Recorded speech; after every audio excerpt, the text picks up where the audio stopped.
ఆలోచన ఏంటండి? ఇప్పుడు అమ్మాయి మళ్ళీ సేమ్ మంగళగిరి నుంచి వాళ్ళ అమ్మా నాన్న దగ్గర నుంచి విష్ణు దగ్గర నుంచి ఒక విధంగా చెప్పాలి అంటే తప్పించుకుని ఎక్కడో నా హైదరాబాద్ వచ్చింది, బహుశా మిమ్మల్ని ఎదుర్కొంటూనే వచ్చినట్టుంది. ఏంటి మీ భవిష్యత్తు కార్యాచరణ, ప్లాన్ ఆఫ్ యాక్షన్ ఏంటండి? అదే నన్ను నమ్మి వచ్చింది కాబట్టి 100% ప్రొటెక్షన్ చేస్తాను. మా ఇంటికి కూడా నేను ఇప్పుడైతే లేను, నేను ఢిల్లీకి దగ్గరలో ఉన్నాను. ఢిల్లీ నుండి బయలుదేరాను కూడా, ఎప్పుడో ఆగ్రా దాటాను, ఆగ్రా క్రాస్ చేశాను. మా ఇంటికి వెళ్తుంది, మా ఇంట్లో ఉంటుంది. అందులో ఎలాంటి సందేశం లేదు. మా అమ్మ నాన్నకు వాళ్ళకి నేను చెప్పేస్తాను, మా ఇంట్లో ఉంటుంది. నేను వచ్చిన తర్వాత తీసుకెళ్తాను. ఓకే, ఒక్క నిమిషం అగోరి అమ్మ, ఒకసారి మీరు లైన్లో ఉంటే. వర్షిణి వాళ్ళ అమ్మ లైన్లోకి వచ్చారు, లైవ్లోకి వచ్చారు మనతో పాటు మాట్లాడటానికి. అమ్మ నమస్తే. అమ్మ మీరు ఇవాళ బాధలో ఉన్నారు. నమస్తే సార్. అమ్మ నేను మిమ్మల్ని ఏడిపించే ఉద్దేశం కానీ మిమ్మల్ని ఇబ్బంది పెట్టే ఉద్దేశం కానీ నాకు ఏమాత్రం లేదమ్మా. నేను కూడా నీ కొడుకు లాంటి వాడిని. అవునండి, మా పాప తప్పుకుని వెళ్ళిపోయిందండి. ఆ అఘోరికి ఎట్టి రైట్స్ లేవండి. అఘోరిని అరెస్ట్ చేయాలి. నా పాపకి ఫోన్ ట్రాఫిక్లో చేసి దొంగ ఫోన్లు చేసి మళ్ళీ పిలిపించింది. అఘోరి ఎయిట్ రైట్స్ లేవు. అటు ఇటు కానివాడికి ఇస్తే మేమేమని నా పిల్లల్ని ఏం బతికించదండి, నా పిల్లని ఏం బతికిందండి. వాళ్ళ బేస్టాక్ వచ్చి పడిపోయాడు, నన్ను కొట్టి. నేను స్టేషన్కి వెళ్ళి కేసు పడటం జరిగింది. నువ్వే పిల్లల్ని తీసుకెళ్ళిపోయావు, నువ్వే పిల్లల్ని అమ్ముకున్నావు అని తలంతా గాయాలు. ఇప్పుడు ఎస్ఐ గారి దగ్గరికి వెళ్ళి కేసు పెడతానంటే ఎస్ఐ గారు నన్ను ఇప్పుడు వచ్చి అమ్మ నువ్వు ఇంటికి వెళ్ళు, నేను వస్తానంటే ఇంటికి వస్తే ఇంట్లో కాదు రానిపోతే నేను బయట దాక్కుంటే మా బాబు ఎండలో అంతా తిరిగి వచ్చి నన్ను అమ్మ రెడీ అవ్వు, ఏంటి హైదరాబాద్లో ఏదో స్టూడియోలో ఉందంటే పాప లైవ్ ఇస్తుంది, మనం వెళ్దామంటే నేను పొద్దున్న బట్టి మేమేమీ తెలియలేదండి. పాషు కానీ వెళ్ళిన పిల్ల పారిపోయిందండి అటు గేట్లో నుంచి. ఎంత వశీకరణ చేసి నా పిల్లని అంత మాయ మాటలు చెప్పి తల్లిదండ్రులను ఏడిపించి నువ్వు మా పిల్లల్ని వశపరుచుకుంటా నీకు ఏం సుఖం ఉండేది? అఘోరి నిన్ను అరెస్ట్ చేయాలి. దయచేసి చెబుతున్నాను పోలీస్ డిపార్ట్మెంట్ వారికి, డీజీ గారికి, ఎస్పీ గారికి, చంద్రబాబు నాయుడు గారికి, పవన్ కళ్యాణ్ గారికి, నారా లోకేష్ గారికి ఇటు మాయ మాటలు చెప్పి నా పిల్లల్ని తీసుకెళ్ళి వసపడి ఏం పెళ్ళండి అటు ఇటు కానడుతూ నా కూతురు ఏం సుఖపడుతుందండి? ఏమైనా మంచోడిని తీసుకెళ్ళిందండి? దేనికండి?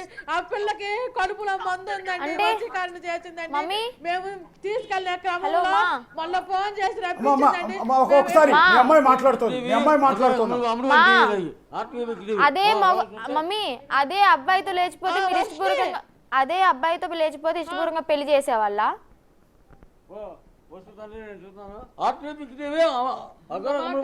ఇక్కడ అబ్బాయా అమ్మాయా కాదు మమ్మీ, నేను మనస్ఫూర్తిగా ప్రేమించాను, అందుకే వచ్చేసాను. నన్ను ఎవరు వశీకరణ చేసుకోలేదు, ఏ పసర్లు పూయలేదు, ఎలాంటి మందు పెట్టలేదు.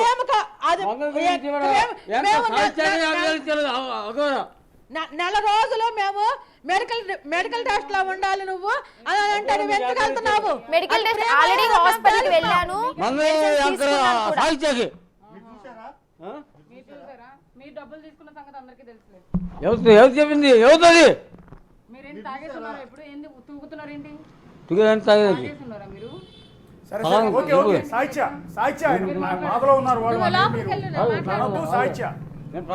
తల్లితో మాట్లాడించండి, ఆయనతో ఏమి ఆర్గ్యూ చేయొద్దు. ఆయన బిడ్డ రైట్ ఉంటుంది సాయిత్య, ఆయన బిడ్డ మీద ఆయనకి రైట్ ఉంటుంది. ఆయన బాధలో ఉన్నారు అన్నా కూడా ఏం పర్లేదు, ఇబ్బంది ఏం లేదు. మేము ఎట్టి పరిస్థితుల్లో మేము ఒప్పుకోవట్లేదండి, బిగ్ టీవీ వాళ్ళు దయచేసి నమస్కరించి చెబుతున్నా మా బాబుని క్షేమంగా ఉంచండి. మేము ఇప్పుడు బుక్ చేసుకుని వస్తున్నాము, మాకు క్షేమంగా అప్పచెప్పండి, మీకు నమస్కరించి వేడుకుంటున్నామండి. అది అఘోరి అఘోరి అండి. మా అమ్మాయి మెడికల్ టెస్టులు చేయించుకున్నా. వినిపిస్తుందా? నేను రాను మమ్మీ మీ దగ్గరికి. నువ్వెందుకు రావు? దేనికి రావు? రాను. అండ్ అదే మీకు ఇష్టం లేనప్పుడు దేనికి రావు? కాదు, మీకు ఇష్టం లేనప్పుడు మరి తాళి కడుతున్నప్పుడు ఎందుకు ఆపలేదు? అప్పుడు ఎందుకు నవ్వారు? కోడల పిల్ల అని చెప్పి ఎందుకు పిలిచారు? మరి ఇష్టం లేనప్పుడు అప్పుడే ఆపొచ్చు కదా. మొన్నటిదాకా ఆయన పొగిడావు, నీకు మైండ్ బాగా దూర్పా.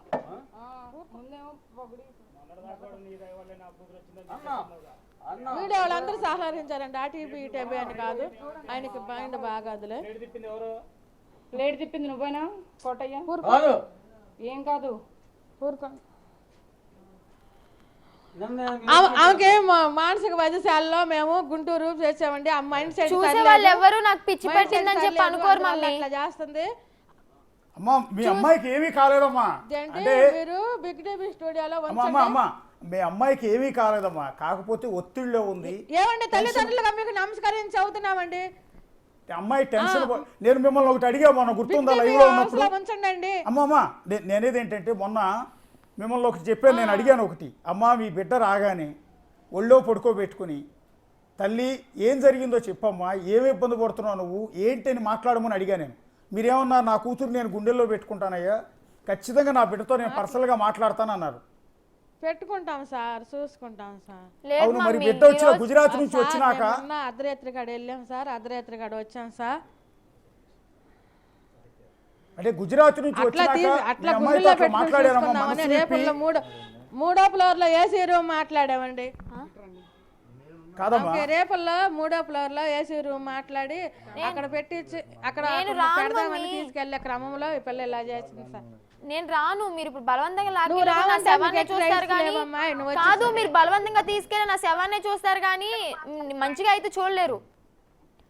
నేను ఫిక్స్ అయిపోయాను, నాకు పెళ్లి అయింది మమ్మీ. నేను ఇప్పుడు చెప్తున్నా విను మమ్మీ, నేను ఇప్పుడు చెప్తున్నాను, నాకు పెళ్లి అయింది. నాకు ఒక తోడున్నా ఇప్పుడు ఆయనతోనే సహజీవనం చేయాలి. నేను మైండ్ బాగాదు, ఆయనతోనే సహజీవనం చేయాలి. అదే హాస్పిటల్ నుంచి పేపర్ తెచ్చారు, చూపించండి బాలేదని. హైదరాబాద్ లో ఉందంటే అందుకే తెచ్చుకున్నారు. మేము వచ్చి మాట్లాడి అక్కడ అన్ని చూపించుకుని పాపం తీసుకుంటామండి. నేనైతే రాను మీతో. అమ్మా ఇప్పుడు ఒకసారి మీ పాపతోనే మాట్లాడండి. పాపని మేము పిలిపించలేదమ్మా, మీకు మళ్ళీ చెప్తున్నాం. నేను నా సొంతగా వచ్చాను, ఎవరి బలవంతం లేదు, వాళ్ళేం పిలిపించలేదు నన్ను. బిగ్ టీవీకి నేనే కావాలని స్వయంగా వచ్చాను. అక్కడ అంటే సార్ బిగ్ టీవీలో ఉంచండి సార్, మేము వస్తున్నాం, మేము కూడా అక్కడ లైవ్ ఇస్తాము. లేదు రావద్దు మీరు, నేను వెళ్ళిపోతాను అప్పటికే. ఐఎమ్ ద మేజర్, నా డెసిషన్ నేను తీసుకోగలను. మీరు వచ్చేంత వరకు నేను ఇక్కడ ఉండలేను. ఎక్కడికి వెళ్ళిపోతావు? నా ఇష్టం అది. సార్ కొంచెం ఉంచండి సార్. వాళ్ళు ఎలా ఉంచుతారు మమ్మీ, వాళ్ళు ఆపే హక్కు వాళ్ళకు లేదు. కాదు నేనేమంటానంటే అమ్మ బాధ ఒక్కసారి మీరు అర్థం చేసుకోండి. అమ్మ మిమ్మల్ని కన్న అమ్మ 9 నెలలు కని పెంచింది తల్లమ్మ. నేనేమంటానంటే నువ్వు చక్కగా ఉండాలని కోరుకుంటుందా? లేదు కాదు, ఇప్పుడు ఆ తల్లి అనుకునేది ఏంటంటే, ఆ తల్లి పడే బాధ ఏంటంటే నా బిడ్డ ఒక అఘోరీతో వెళ్ళిపోతానంటే ఏ తల్లి కూడా ఒప్పుకోదమ్మా. నేనేమంటాను, నాకు ఇష్టపడ్డాను, నేను ఇష్టపడ్డాను కదా మనస్ఫూర్తిగా. తను లేకపోతే నేను జీవించలేని చెప్తున్నా కదా. గుజరాత్ నుంచి తీసుకొచ్చిన తర్వాత నేను ఎంత ఏడ్చాను, ఎంత వేదన పడ్డాను అనేది, నైట్లు తినకుండా, తిండి కూడా సరిగ్గా తినకుండా ఎలా ఉన్నాను అనేది నాకు తెలుసు. అది వాళ్ళకి అవసరమా? ఆడపిల్ల ఏడుపు అనేది ఊరికే తగులుతుంది. నేను ఊరికే చెప్పను, నా ఫ్యామిలీ అమ్మ నాన్న అని అలా కాదు. ఆడపిల్ల ఏడుపు అనేది ఇష్టం లేకుండా బలవంతం చేస్తే ఏడుపు అనేది ఊరికే తగులుతుంది. నా కర్మని నేను అనుభవిస్తున్నా కదా, వదిలేయచ్చు కదా. ఏమో నా తలరా తింటే రాశాడేమో ఆ బ్రహ్మ. నా జీవితం నన్ను బతకనివ్వండి. అంటే ఎట్లా వదిలేస్తారమ్మా? తల్లి కదా, నిన్ను కనిపించిన తల్లి తండ్రి.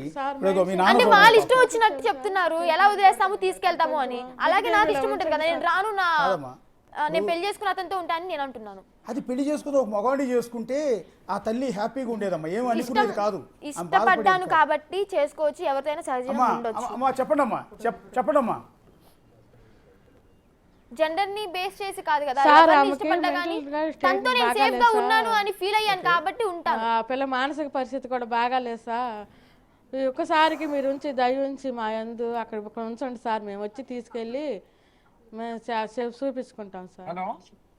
అవునమ్మా, నేనేమంటానంటే అక్కడ నా కూతురు మానసిక పరిస్థితి బాగోలేదని మీరు అట్లా అంటాం కరెక్ట్ కదమ్మా. నేనేమంటానంటే ఓకే, మీ బిడ్డ మీద మీకు రైట్స్ ఉంటాయి, మీ బిడ్డ హ్యాపీగా ఉండాలని కోరుకోవడంలో తప్పు లేదు. కానీ నా బిడ్డ మానసిక పరిస్థితి బాగోలేదని చెప్పడం ఒక తల్లిగా నాకెందుకు అది బాధ అనిపిస్తుంది. ఓకే, ఆ బిడ్డకు పెళ్లి చేయాలని కోరుకోవటం తప్పలేదు. మీ బిడ్డ మరి అన్ని చూపించాం కదా, మళ్ళీ పెళ్లి ఉంటుందా?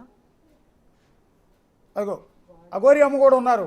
నేను ఆల్రెడీ అది దొంగ అఘోరి అండి.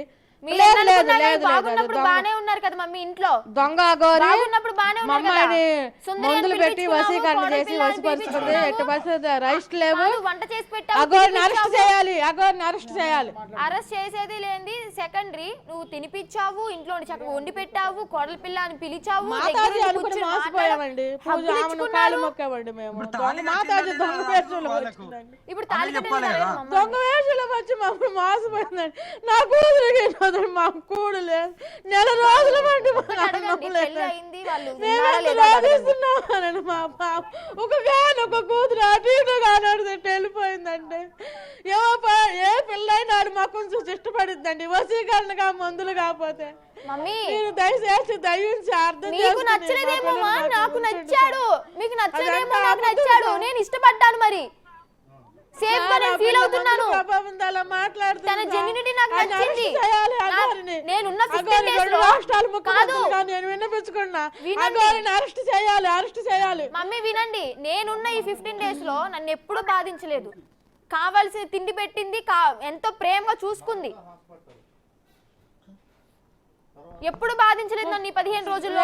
వేరే వాళ్ళకి వసపరిచి చేసుకుంటే తప్పుగా చేసిద్ది అమ్మాయి. ఆమె మంచిది కాదు, ఆమె క్యారెక్టర్ మంచిది కాదు.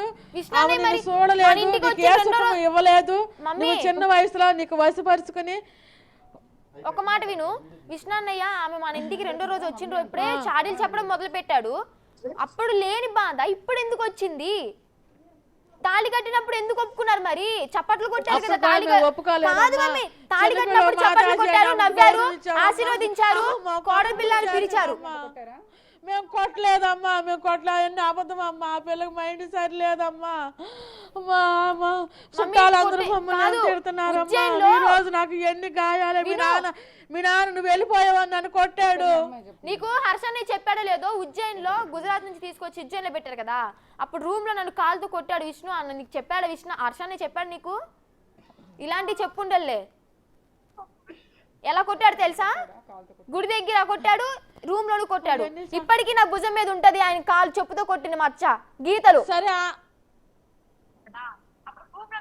ఆయనకి నీకు ఇది లేకుండా చేసి నీకు మంచి లైఫ్ ఇస్తాము. ఆయనతో నేను ఎప్పుడో కట్ చేసుకున్నాను మమ్మీ. నన్ను ఎప్పుడైతే కొట్టి, ఎప్పుడైతే ఇదిగా మాట్లాడాడో, ఎప్పుడైతే అసభ్యకరంగా బూతులు తిడుతూ మాట్లాడాడో, ఏ ఆడపిల్ల ముందు మాట్లాడారు అలాంటివి నేను చెప్పుకోలేకపోతున్నాను. నా బాధ అర్థం చేసుకోరు ఎందుకు మమ్మీ? మీ బాధ ఒకటి అర్థం చేసి నా బాధ అర్థం చేసుకోండి. ఆయన దగ్గర ఉంచమమ్మా. నిన్ను ఆయన దగ్గర ఉంచుతానని కాదు, నేను మీ దగ్గర మీరు నన్ను చంపేస్తా అని అన్నారు కూడా. ఉజ్జయిన్లో ఉన్నప్పుడు హర్షని అన్నాడు, ఇంటికి వచ్చినాక నీ ప్రాణం తీయడమా లేకపోతే మా అదుపులో పెట్టుకోవడమా ఉంటదని. మీ దగ్గరకు వచ్చి నేను చచ్చిపోలేను, నాకు ఒక జీవితం ఉంది. కాదు, నువ్వు కూడా పొద్దున అన్నావు మాట వినకపోతే లేపేస్తా అని. పొద్దున బస్ స్టాప్ లో నువ్వు కూడా అన్నావు, నా మాట వినకపోతే లేపేస్తాను, కొట్టేస్తాను. రూమ్ లో వేసి బంధిస్తానని చెప్పేశారు. రా తల్లి, నువ్వు వచ్చేసాయి తల్లి. రాను. కాదు అమ్మా ఇప్పుడు